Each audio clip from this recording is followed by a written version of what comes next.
about Rayshard Brooks. So yeah, let's just, I mean, I think that's going to be a pretty long conversation, but I think the order is appropriate. We can go from, you know, from the most. Rashad, Takesha Lamb Bottom. So okay, all right, I got it. All right. So now let me ask you this: Mm-hmm. did you see the full video? I cut it off. I cut it off. I didn't want to see like when he went down, but yeah, pretty much. Yes, I saw it. So I know that that's, that's been a big bone of contention for a lot of people, and Yeah, I didn't see it. a lot of disagreement. So first of all, let me just say we want to send our prayers out to the family of Rayshard Brooks. It was definitely something that I don't even that should have never happened. So Yeah. prayers to his family. Yeah. So let's just start with, I also heard the 911 call. Oh, I'm sorry. I heard the 911 call. So Oh yeah. See, when they originally, y'all are brave. I can't hear. Let me tell you, I did not watch. The only video that I watched was the video that everybody got outraged about.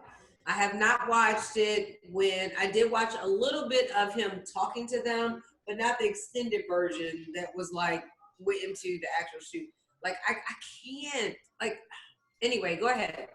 well, let me say first of all, like, I'm just going to play devil's advocate when it comes to the phone call. A lot of people were upset that they even called 911.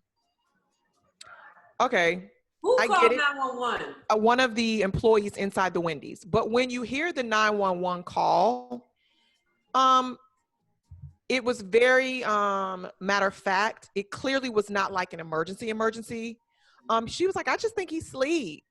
And we just can't get the rest of our people to, we tried to wake him up. He won't wake up. I think he's asleep. He's blocking the driveway. So, she was just very, so it wasn't like an urgent, like, come here, somebody's trying to rob us. It definitely wasn't that type of call. So number one, a lot of people have said, we need to reroute those types of calls to, you know what I'm saying? So that police officers don't come in hot. Like, they're getting ready to go into a shootout. Although the police officers did not approach him like that. I just think that those kinds of calls need to be routed someplace else. Yeah, because from the time that that's why it's so hard to make a comment, right? Because we know there's going to be 1,000 angles. There's going to be information we don't get that doesn't come out until after the fact. So then we have, all of this stuff that happens beforehand, which we don't see, we don't know about. All we know is that he's maybe or maybe not inebriated and blocking the driveway, but we see it, and it's not really like block, but it's blocked, and people can go around them. But we know what it is, and we just like, come on, like even if he was like drunk, isn't there a better way to handle this? And then when we see this, it's like, oh my God. So I couldn't watch it. Well, I think that I couldn't watch it. It's two sides to it. The fact is that police officers need to learn how to de-escalate situations. So with that being said, I get it. A lot of people have taken this position. He should not have resisted when they tried to put him in cuffs. And let me just say this from the point of view, like we can get off into several different things. Yeah. But my thing is now, if you have a husband, if you have a son, if you have a brother, if you have a father, the reality of it is even when you're in the wrong, there's still a level of treatment that you are not going to receive, that someone else that is not Black will receive. Right. So going in knowing that, it's like live another day to file a complaint. Right. That's period. What I always say. Because you're like, this is what it is. You're not going to get the same treatment. I've had with my son was, my conversation with him is different from DJ's conversation with him, right? But my conversation with him is just comply, just have your stuff up, just like you said, live to see another day. But we never know how people are going to react in situations. That's why when people are like, oh, you should have did this, oh, you should have did that. I mean, I'm totally like at this, but it's just one of those things where we are in a space where everybody knows the Black man is not treated fairly. And this is the thing that I think people need to understand. Nobody is excusing his resisting arrest. That's not even the point. The point is that when you see umpteen videos of white men resisting arrest, they somehow make it to jail and get booked. They don't end up in a casket. So to me, that messaging needs to be told to every Black man. You're not being treated the same way. Even in your wrong, you are not being treated the same way. The rules do not apply in the same way. They are not implemented in the same way. So right, like somebody said here, but even when we complied, we still get abused, shot, and killed. And that's the thing. Like I understand. I agree, but this is the thing. You're rolling a dice. So this is the thing. 9 of us out of 10, if you don't comply, they're gonna shoot you. You might make it if you do comply. You see what I'm saying? And it's a horrible statistic the way that you look at it. But the reality of it is you have a better shot of surviving an interaction with a police officer if you comply.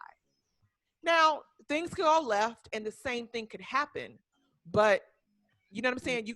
These are the odds. And this is the space that we are in. This is a space we've been in forever. It's just the fact that iPhones are here and now you can see it.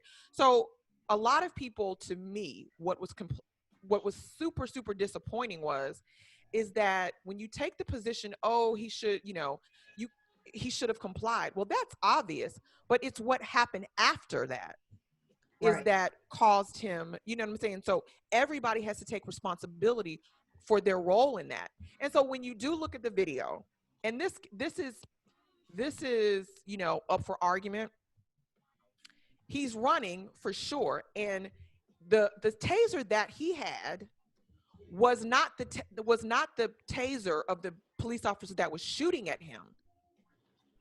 So meaning that the police officer running after him had a taser in one hand and a gun in the other. So this is where the problem lies.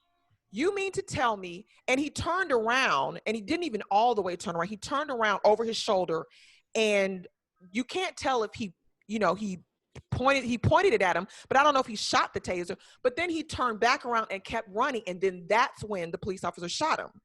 So my issue is that you had a taser in your hand. Why didn't you tase him? Why did you opt to shoot him in the back twice? My issue is that you shot him in the back. Well, but this is the thing, and you're right, but it's so many things wrong with that entire scenario. The Supreme Court ruled that you are not allowed to shoot a suspect in the back when he is fleeing, and he never stopped running. Even when he shot the taser, which was ridiculous, he was still running. That's what I said. To me, the issue is he shot him in the back. That's period. But the thing about it is people are like, well, you can shoot a suspect in the back, and when he's a felon, and he should have, my thing is that when you try to rationalize the fact that this is a human being. Was this guy a felon? No, but in the act of committing a felony, which he wasn't. I mean, you could say that fighting a police officer is, but the reality of it is that he had, before he even shot him, he had an option to tase him. Right. And he did not take that option. So therefore, there is an issue with use of force, and that's the problem. Yeah. Right there. You could have tased that man. He would have fallen, and then that would have been that. Because he didn't steal anything. He didn't shoot. He was drunk. You shot him in the back. And to me, that is why he needs to be charged with murder. And I don't care what anybody says, that you're right. He should have complied. But the reality of it is when you are a police officer, when you are in a position of power, it is up to you in a lot of ways to take the high road. You're the professional. You're supposed to know how to de-escalate. You're supposed to know how to arrest somebody without killing them over a drunk driving charge. And if you Yeah, can't do it, you shouldn't be a police officer. it just went left so bad. Not even that quick, but like quick enough to it was like, I mean, you had plenty of time to make rash judgment over what to do. And the fact that they got to that point, and then even in his fleeing, you choose to shoot him in the back. Like, there's so many chances that you had to do the right thing. And he wasn't a suspect in a robbery. He wasn't a suspect in a murder. He wasn't a suspect in a child abduction. He was literally sitting in the parking lot at Wendy's, drunk, trying to sleep it off. Yeah. And a lot of us have been there. A lot of us know the situation. That cop just did not handle it right. And at the end of the day, that's really what it was about. Him doing all the stuff he does is a direct result of where we are in America and where we are with the police making us feel like we're scared as hell. So we don't want to like comply. Like, is this life or death?